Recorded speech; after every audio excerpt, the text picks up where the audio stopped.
তো প্রথম অবস্থা থেকে আপনার ভিডিওতে ভিউজ আনবেন খুব সহজে।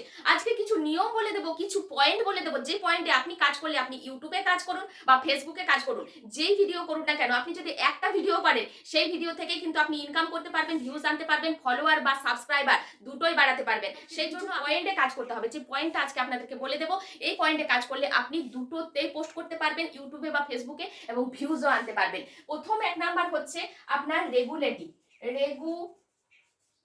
মেনটেন করতে হবে। রেগুলেটি মেনটেন করতে হবে মানে আপনি প্রত্যেকদিন ভিডিও পোস্ট করবেন। আপনার ভিডিওতে ভিউজ আসুক না আসুক সেটা দেখলে হবে না, প্রত্যেকদিন ভিডিও পোস্ট করতে হবে।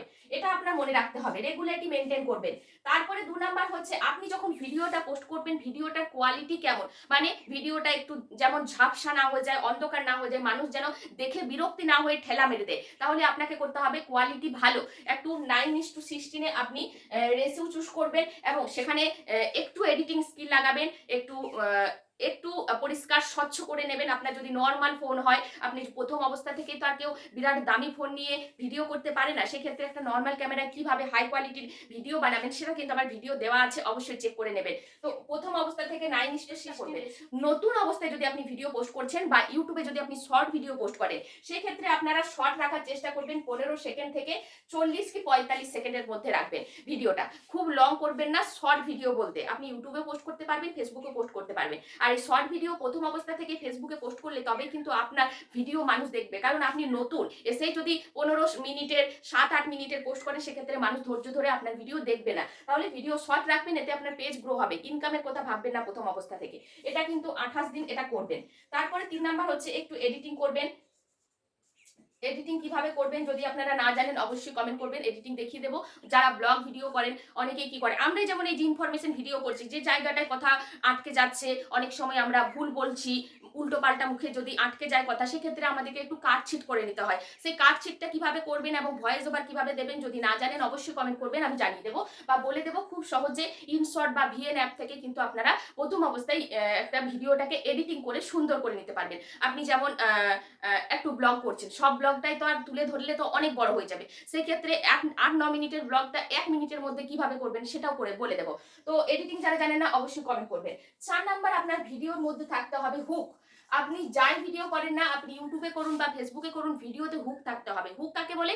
প্রথম অবস্থায় যে 3 থেকে 5 সেকেন্ড প্রথমেই এমন একটা অবাক করা কথা বলবেন, আজ একটা এমন একটা ঘটনা ঘটলো যেটা বললে আপনারা বিশ্বাস করবেন না, এরকম কিছু একটা কথা বলবেন যে কথাটা বললে আপনার প্রথমেই মানুষ আটকে যাবে এবং পুরো ভিডিওটা ওয়াচ করবে। ফেসবুক কিন্তু সবসময় আপনার ওয়াচ টাইমটা দেখে, বা ইউটিউবও আপনার ওয়াচ টাইম, মানে যখন ভিডিওটা মানুষ দেখছে তখন ইউটিউবও মনে করবে, ইউটিউব অ্যালগরিদম মনে করবে যে আপনার ভিডিওতে এমন কিছু আছে যেটা কিন্তু মানুষ দেখছে, ওয়াচ করছে। ঠিক আছে, হুক ইউজ করবেন। এরকম কিছু একটা বলবেন কথা যেটা প্রথম অবস্থাতে হুক ইউজ করবেন। 4 নাম্বার, এটা কিন্তু ভীষণ ইম্পর্টেন্ট, হুকটা কিন্তু ভীষণ ইম্পর্টেন্ট। 5 নাম্বার হচ্ছে আপনি ভিডিওটা পোস্ট করছেন কখন, টাইম মেনটেন করতে হবে। দেখুন, যখন তখন মাঝরাতে ভিডিও পোস্ট করলেন বা যখন তখন ভিডিও পোস্ট করলে ভিডিওর ভিউজ আসে না, আপনার ভিডিও যতই ভালো হোক না কেন। তাই টাইমিংটা খুবই ইম্পর্টেন্ট। আপনি চেষ্টা করবেন মানুষ যখন ফোন দেখে বেশি, যেমন সকাল 10টা থেকে 11টার মধ্যে একটা ভিডিও পোস্ট করার চেষ্টা করবেন, সন্ধে 5:30 বা 6টা থেকে 7টার মধ্যে একটা ভিডিও পোস্ট করার চেষ্টা করবেন ইউটিউবে বা ফেসবুকে। এই টাইমে মানুষ একটু রেস্ট নেয়, দেখে ভিডিও। দুপুরে যারা ভিডিও পোস্ট করবেন অবশ্যই দুপুর 2টো থেকে 3টের মধ্যে একটা টাইম রেখে দেবেন। তো টাইমিং খুব ইম্পর্টেন্ট, টাইমটা দেখে নেবেন। ঠিক আছে, এই হচ্ছে স্কেল। 5 নাম্বার তোমার আপনার। 6 নাম্বার থাকবে আপনার ক্যাপশন। ক্যাপশনটা ক্যাপশনটা একটু আকর্ষণীয় দিতে হবে, যেন ক্যাপশনে কিছুটা কথা কৌতূহল থাকে, প্রশ্ন থাকে। যেন আপনার ক্যাপশনে এমন একটা থাকলো, আজ অবাক করা একটা ঘটনা ঘটলো, এমন কিছু একটা লিখে দিলেন। বা আজ আমরা যেমন লিখি যে ভিডিও ভাইরাল করবেন কিভাবে, তো মানুষ যেন কৌতূহল লাগে, আপনার ভিডিওটাকে ক্লিক করতে দেখতে বাধ্য হয়, এমন একটা আকর্ষণীয় ক্যাপশন আপনি ইউজ করবেন।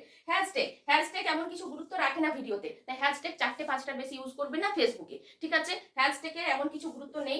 4টে-5টার বেশি হ্যাশট্যাগ বস্তা বস্তা ইউজ করেন যারা স্প্যামিং করছেন, এই ভিডিও ভাইরাল হবে না। তাই হ্যাশট্যাগ ভিডিও রিলেটেড দুটো দেবেন, ভাইরাল হ্যাশট্যাগ 2-3টে দেওয়ার চেষ্টা করবেন। ঠিক আছে।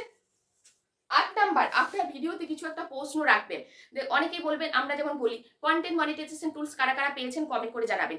এই প্রশ্নটা থাকলে কি হয়, কমেন্ট বক্সে তারা কমেন্ট করতে পারে যে হ্যাঁ দিদি ভাই আমি পাইনি কি আমি পেয়েছি। এই যেমন আমি একটা প্রশ্ন করলাম যে যারা আপনারা এডিটিং জানেন না অবশ্যই কমেন্ট করবেন। তো অবশ্যই আপনারা কিন্তু এইভাবে কিছু একটা প্রশ্ন রাখবেন ভিডিওর মধ্যে, যাতে ভিডিওটা মানুষ দেখে। তাই কোশ্চেন অবশ্যই রাখবেন, ঠিক আছে? কোশ্চেন রাখার চেষ্টা করবেন ভিডিওর মধ্যে। এই যে জিনিসগুলো, এইগুলো প্রত্যেকটা ভীষণ ইম্পর্টেন্ট। আপনার ভিডিও পোস্ট করছেন, অনেকেই দেখেছি হেঁটে যাচ্ছে ভিডিও বানিয়ে দিল। ভাই আপনার হেঁটে যাওয়ার ভিডিওটা কে দেখবে? বাজারে যে গেছে, এই দেখুন বন্ধুরা পটল কিনেছি আলু কিনেছি, এই রকম ভিডিও বানিয়ে দিল, এই ভিডিওটা কে দেখবে? দেখুন ইউটিউবে যখন আপনি কাজ করবেন তখন কিন্তু প্রথম অবস্থায় ইউটিউব বলুন ফেসবুক বলুন 10টা মানুষের কাছে আপনার ভিডিওটাকে পাঠাবে। সেই 10টা মানুষ যদি আপনার ভিডিওটাকে ঠেলা মেরে দেয়, না দেখে, তাহলে কিন্তু সেই 10টা মানুষ যদি আপনার ভিডিওটাকে ঠেলা মারে না দেখে, তাহলে কিন্তু ফেসবুক আর আপনার ভিডিও সাজেস্ট করবে না, বা ইউটিউবও আপনার ভিডিও সাজেস্ট করবে না, সেখানেই আটকে গেল, আপনার ভিডিও জিরো, আপনার ভিডিওতে কিচ্ছু নেই এটাই মনে করবে। তাই ভিডিও সুন্দর করতে হবে, ভিডিওর কোয়ালিটি সুন্দর করতে হবে, এই প্রত্যেকটা পয়েন্ট আপনি কাজ করে যান, আপনার ভিডিওতে কিছুদিনের মধ্যে ভিউজ আসতে বাধ্য, মানুষ ক্লিক করতে বাধ্য এবং দেখবেন। ইউটিউবে আরেকটা কথা মনে রাখবেন, সেক্ষেত্রে ফেসবুকেও হয় থামলেনের গুরুত্ব অপরিসীম। আমি কিন্তু ইউটিউবের চ্যানেলে দিয়ে রেখেছি যে থামলেন কিভাবে ব্যবহার করবেন, থামলেন তৈরি করবেন কিভাবে। আপনার থামলেনই যদি সুন্দর হয়, মানুষ ক্লিক করতে বাধ্য হয় থামলেন দেখে, থামলেনটা আকর্ষণীয় হয়। তো কিভাবে থামলেন করবেন যদি না জেনে, আমি কমেন্ট বক্সে লিঙ্ক দিয়ে দেবো। যারা ইউটিউবে কাজ করছেন থামলেনটা ভীষণ গুরুত্ব লাগে, আর এমন কিছু ব্যাপার নয় 2 সেকেন্ডের মধ্যেই 2 মিনিটের মধ্যে আপনি একটা থামলেন করে নিতে পারবেন। তো এই হচ্ছে স্কেল। ইউটিউবে কাজ করুন বা ফেসবুকে কাজ করুন, প্রথম অবস্থায় ভিডিওর ভিউজ আনার এই হচ্ছে একটা মারাত্মক খেলা, এই হচ্ছে মারাত্মক পয়েন্ট। এই পয়েন্টগুলো মনে রাখবেন। আর একটা কথা মনে রাখবেন, একটা কথা ভালো করে বলে দিচ্ছি, কে আপনার ভিডিওতে বাজে কমেন্ট করছে, কে কি বলছে, সেই কমেন্ট এড়িয়ে যাবেন। 2 নাম্বার হচ্ছে পাড়া লোক কি বলছে, এটা একদম ইগনোর করে যাবেন। 3 নাম্বার হচ্ছে আপনার ভিডিওর ভিউজ আসছে কিনা, এটা ইগনোর করবেন। প্রথম অবস্থায় প্রথম 1 মাস 2 মাস আপনাকে ইউটিউবে তো আপনাকে 3 মাস ধৈর্য ধরতে হবে ভিডিওর ভিউজ আনার জন্য, আর ফেসবুকে আপনাকে 28 দিন ধৈর্য ধরতে হবে। এই স্কেলে যদি কাজ করতে পারেন তাহলে আপনাকে ধৈর্য ধরতে হবে, কাজ করে যেতে হবে, ভিউজ আসুক না আসুক, ফলোয়ার বাড়ুক না বাড়ুক।